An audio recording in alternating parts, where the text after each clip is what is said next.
दोस्त से भी अच्छे भाई बहन जिनके साथ आपने कभी बहुत मजबूत बॉन्ड शेयर किया था। बहुत बुरा लगता है, दिल टूट जाता है जब आपको यह रियलाइज होता है कि वे भाई बहन आपके लिए धोखेबाज साबित हुए। बहुत मुश्किल है ये एक्सेप्ट करना कि आपको आपके माता पिता से ही धोखा मिला है। यह धोखा क्या कम था आपकी कमर झुका देने के लिए कि आपको फिर एक झटका लगता है जब आपको यह पता चलता है कि एक इकलौता इंसान जिसके मिलने से, जिसके लाइफ में आने से आप अपने आप को खुशकिस्मत समझ रहे थे, वह भी आपको कहीं ना कहीं धोखा ही दे रहा है। Hello beautiful souls, welcome to my YouTube channel create your own world Meena Sagar. क्या कभी आपने सोचा है क्यों आपको ही हर जगह से धोखे मिल रहे हैं? क्यों आपके साथ ही ऐसा हो रहा है? आपने तो अपने हर रिश्ते में 100% रिलायबिलिटी दी, विश्वास दिया, अपना रिश्ता बखूबी निभाया। क्यों आपके हिस्से में ही दगाबाजी आई? क्यों आपके हिस्से में ही धोखाधड़ी आई? क्यों आपके हिस्से में ही ऐसे लोगों से दुख, दर्द और धोखा मिलना लिखा गया जिन्हें आपने तो अपना सब कुछ मान रखा था, जिन्हें आपने अपना परिवार मान रखा था? इन सभी उधेड़-बुन में आप उलझे हुए थे कि आपको 333 नंबर बार बार दिखाई देना शुरू हो जाता है। क्या घर के अंदर, क्या घर के बाहर, हर जगह। गाइस, होता क्या है जब आपको एक के बाद एक अपने ही लोगों से धोखे मिलने शुरू होते हैं ना, तो आप ना धीरे धीरे अंदर से टूटने लगते हैं। आप इस कदर टूट जाते हैं कि आपके जीने की इच्छा ही मर जाती है। आप एकांत में चले जाते हैं, लेकिन एकांत में जाना एक्चुअली आपके लिए ना एक ब्लेसिंग साबित होती है। जब आप एकांत में जाते हैं ना, तो उन सारी सिचुएशंस को ना वापस से ना रीएनालाइज करते हैं। तो जब आप उन सिचुएशंस को वापस से खंगालना शुरू करते हैं ना, आपको उस सिचुएशन के क्रिएट होने का रूट कॉज पता चल जाता है। आप समझ पाते हैं कि आपकी लाइफ में एक्चुअली ना एक पैटर्न चलता चला आ रहा है। एक ही गलती को रिपीट करते चले जा रहे हैं, और वह गलती है सामने वाले पर अपने से ज्यादा विश्वास करना। Because you are a divine child, आप सच्चे हैं, आप प्योर हैं, तो आप चाहकर भी सामने वाले पर अविश्वास बना ही नहीं पाते। जैसे माता पिता को अपने बच्चे के बारे में सब कुछ पता होता है ना, कि हमारा बच्चा मासूम है, हमारा बच्चा प्यारा है, इनोसेंट है, सबकी बातों में जल्दी से आ जाता है, अपने आप को प्रोटेक्ट नहीं करता है, ना ही सामने वाले को जवाब देता है। आगे चलकर बड़ा होकर यह दुनिया की चालाकियों के साथ इंटरेक्ट कैसे कर पाएगा? तो इसके लिए समझदार पेरेंट्स क्या करते हैं, अपने उस मासूम से प्यारे से बच्चे को ना चालाकी को समझना भी सिखाते हैं। वे अपने उस बच्चे को चालाक दुनिया के साथ इंटरेक्ट करने के सारे गुण सिखाते हैं, सारे दाव पेच सिखाते हैं, साम दाम दंड भेद जो भी उन्हें अपनाना पड़े, अपने बच्चे को सिखाने के लिए वे सब कुछ अपनाते हैं और अपने बच्चे को आगे आने वाले टाइम में दुनिया के साथ सर्वाइव करने के लिए तैयार कर देते हैं।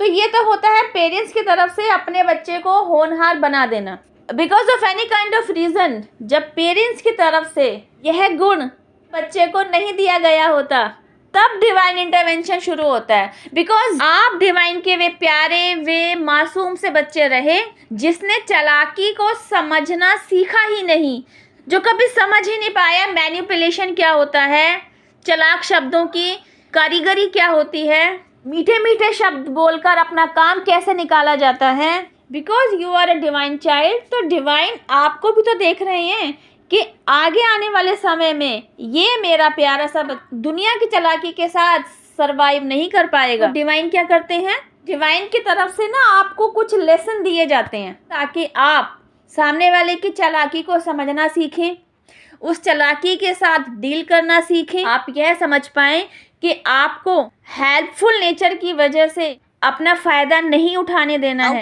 आपको ठेस देकर जाएंगे ना, आपको धोखा देकर जाएंगे, आपके दिल को तोड़ कर जाएंगे, तो उनके द्वारा दी गई चोट से ना आपको वे लेसन नहीं मिलेंगे जिन लेसन्स का एक्चुअली आपके द्वारा सीखा जाना बहुत जरूरी है। तो डिवाइन उन लोगों को चुनते हैं जिनके द्वारा जब आपको चोट दी जाएगी ना, तो इन लेसन्स को बखूबी उस तरीके से सीख पाएंगे जिस तरीके से डिवाइन आपको समझाना चाहते हैं। तो डिवाइन द्वारा सेलेक्टेड वो लोग होते हैं, आपके घर परिवार के लोग, आपके पेरेंट्स, आपके भाई बहन, आपका बेटर हाफ, आपके कलीग्स, आपके दोस्त, ये वे लोग होते हैं एक्चुअली जिनके सराउंड में ना आपका जीवन चल रहा होता है। आप अपने पेरेंट्स के सानिध्य में रह रहे होते हैं, आप अपने भाई बहनों के साथ रह रहे होते हैं, आप अपने बेटर हाफ के साथ रह रहे होते हैं, आप अपने फ्रेंड्स के साथ होते हैं, आप अपने कलीग्स के साथ टाइम बिता रहे होते हैं। तो इन लोगों के साथ रहते रहते आप ये भूल जाते हैं कि इन्हीं लोगों में से कोई भेड़ की खाल में भेड़िया हो सकता है। आप इस बात को इस तरीके से समझ सकते हैं कि आपको अवेकन कराने के लिए, आपको समझदार बनाने के लिए आपकी यही अपने लोग एक्चुअली आपकी लाइफ में एक नेगेटिव किरदार निभा रहे होते हैं, और इन्हीं के नेगेटिव किरदार की वजह से आपका दिल टूटता है, आप डिवाइन के सामने सरेंडर करते हैं, आपको डिवाइन की तरफ से प्रोटेक्शन दी जाती है, आपको एंजेलिक गाइडेंस मिलनी शुरू होती है, आप अपने ऊपर काम करना शुरू करते हैं, जिसे इनर वर्क कहते हैं। इट्स अ ह्यूज प्रोसेस, मैं बहुत शॉर्ट में आपको बता रही हूँ। इन सब के चलते आप जो कि एक डिवाइन सोल हैं, एक डिवाइन चाइल्ड है, आपको अवेकन करा दिया जाता है, आपकी पर्सनैलिटी का मेकओवर कर दिया जाता है, आपकी समझ बुद्धि विकसित कर दी जाती है, आपको न जाने कितने कितने विजडम गेन करा दिए जाते हैं, इवन आपको आपके पैरों पर खड़ा कर दिया जाता है। दूसरी बात, अवेकन होते होते आप यह समझ चुके होते हैं कि जो रिश्ते आपकी लाइफ से कट ऑफ कर दिए गए हैं वे कभी आपके सगे थे ही नहीं। उन्होंने तो अपनेपन का एक झूठा मुखौटा पहना हुआ था। साथ ही साथ वे रिश्ते भी आपकी लाइफ में आकर जुड़ते हैं जो वाकई आपके लिए हेल्पफुल होते हैं, मददगार होते हैं, आपके लिए अपने साथ रिश्तों की सच्चाई लेकर चल रहे होते हैं। जब आप स्टेबल हो जाते हैं ना और मुड़कर अपनी लाइफ जर्नी को देखते हैं तो आप डिवाइन, जिनमें भी आपकी श्रद्धा है, एंजल्स, यूनिवर्स, आपके एंसेस्टर्स, इन सभी को थैंक यू कहते हैं, इन्हें ग्रैटिट्यूड देते हैं इस बात के लिए कि अगर इनके द्वारा डिवाइन प्लान तैयार न किया गया होता, आपके ऊपर काम न किया गया होता, तो आज आप जहाँ खड़े हैं वहाँ पहुँचे ना होते। अवेकन होते होते आप मेंटल और इमोशनल लेवल पर भी इतने मैच्योर्ड हो चुके होते हैं, उन रिश्तों के जाने का आपको दुख नहीं होता जो आपके लिए कभी सच्चे थे ही नहीं। सच्चा रिश्ता तो आप अपनी तरफ से निभा रहे थे ना, आपको रिश्ते में सच्चाई मिल थोड़ी रही थी। तो डिवाइन द्वारा क्या किया जाता है, आपकी आंखों के ऊपर से वह झूठे पर रिश्तों का चश्मा उतार दिया जाता है।